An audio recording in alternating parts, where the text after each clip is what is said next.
Next up, we've got Tom Rubens. Tom hails all the way from Dayton, Ohio, and his talk is called The Loyal Soldier. Take it away, Tom. Thank you, and thank you for being here. Ashley, that was great. I will not be singing, nor will I be leading you on a meditation, although those really helped me, so thank you for helping center me. I'm going to tell you a story that I wish I had heard when I began my entrepreneurial journey. It certainly would have made my life a lot easier. Perhaps you've heard the story, and if you have, I invite you to look at it from a slightly different perspective.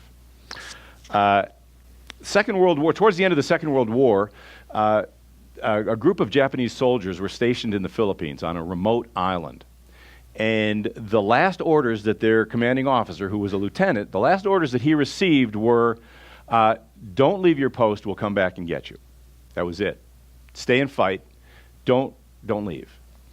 And so the war ended shortly after they got there. Within a year and a half, the war ended. And they dropped leaflets saying the war's over. You can come out now, and it's safe, and no one's going to harm you. They didn't believe it. So they stayed. Time passed. About a year and a half later, more leaflets were dropped, this time with pictures of their family and letters from their family. Still didn't believe it. No, we're here until we get orders to go elsewhere. So in the early 50s, one of them surrendered. A few years later, another one got shot and killed during an attempt by the Filipino police to find them and tell them the war was over. By 1974, there was only one of them left. Now, he'd been there for 29 years. A young Japanese student in search of this man goes out and finds him and tells him, again, I'm not kidding, the war is over. No, he did not believe it. So, okay, the Japanese student goes back. This time he comes back with the brother. This guy's name was Lieutenant Onoda. He came back with Lieutenant Onoda's brother and his former commanding officer who'd given him the order to stay. Commanding officer is long since retired, but he comes in his original uniform, dress uniform as a major, and he gives Lieutenant Onoda his new orders and relieves him of duty.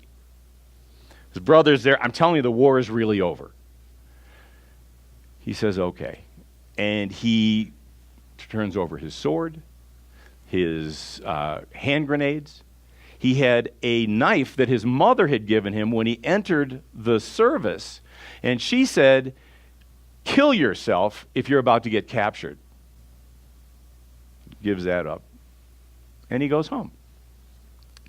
Now, 15 years after he was declared dead in Japan, and 29 years after the war was over, he finally comes home. He has been fighting a war for 29 years that didn't exist. Now, the first time I heard this story, I really couldn't stop crying for a while. It was so painful to me to imagine fighting a war that was over. It only existed in one place, and he refused to surrender. He refused in spite of evidence, clear evidence, letters from his family. He continued to fight. And so for me, I think what made me cry and what really changed me was that I saw myself in this story. I thought of all the wars that I was fighting that had long since been over, all the grudges that I was carrying that no one else cared about. I thought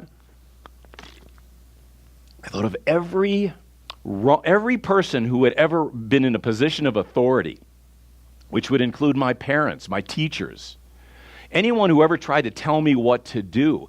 I was still fighting a war against them. Needless to say, it wasn't serving me in the least. It was, I mean, when I looked at all the, I mean, I used to walk around, in the metaphor I carried with me is I used to walk around with a backpack filled with rocks. It was very heavy. And it was all the shit that had been done to me in my life that I had yet to forgive.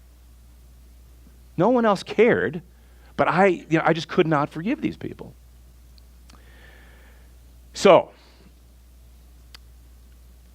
I believe that we all have within us a loyal soldier. And that loyal soldier is absolutely devoted to our safety. He loves us. He witnessed our childhood traumas, all the times that our creativity tried to blossom and someone said, you can't sing, or you can't write, or is that a painting? And this loyal soldier witnessed this, and the last thing he or she wants is for us to get hurt again. So what happens as our life goes on, we get these messages. Don't take risks. And as an entrepreneur, I live in that world. Don't take risks because you might lose all your money. Terrible advice. You know, I'm not against being prudent, but risk is part of the deal. But we all have this loyal soldier, and I'm telling you that loyal soldier just loves you desperately. And his job is to keep you safe, just like Lieutenant Onoda's job. The problem is, it's not working. Now, what happened was, Lieutenant Onoda went back to Japan, ticker tape parades in Tokyo. And he was honored. He was welcomed back into his community. He's treated with respect. Now imagine his confusion. He shows up in Japan in 1974, and nobody's like, they lost the war. It ended for him a couple weeks ago. It ended for these people, in many cases, before they were born. And their biggest trading partner was his sworn enemy. It got to be pretty confusing for him. Well, we have that same confusion. The war is over. I'm sure I'm not the only one in the room that I'm giving you this talk, and I still got stuff going on that I'm having a tough time forgiving. So I named my loyal soldier Elliot. And Elliot and I have had an interesting relationship over the last few years. I realized that all the quality, he's not a bad guy, but he's got a lot of qualities that I don't like. And when he shows up is when I really struggle. So we have this agreement, Elliot and I. And I listen to him. I honor every word Elliot tells me. And I thank him. Some days I actually take his advice. More often than not, I don't. He knows I'm driving the bus, but we now are a team. Because I know he loves me, and no one loves me more. He really is interested in my safety. So my encouragement for you is, just in case you have an Elliot, make friends with him or her and see that the war is over. And my guess is that if we're all honest, 100% of us are still fighting wars that have long since been over. And they're just not serving you anymore.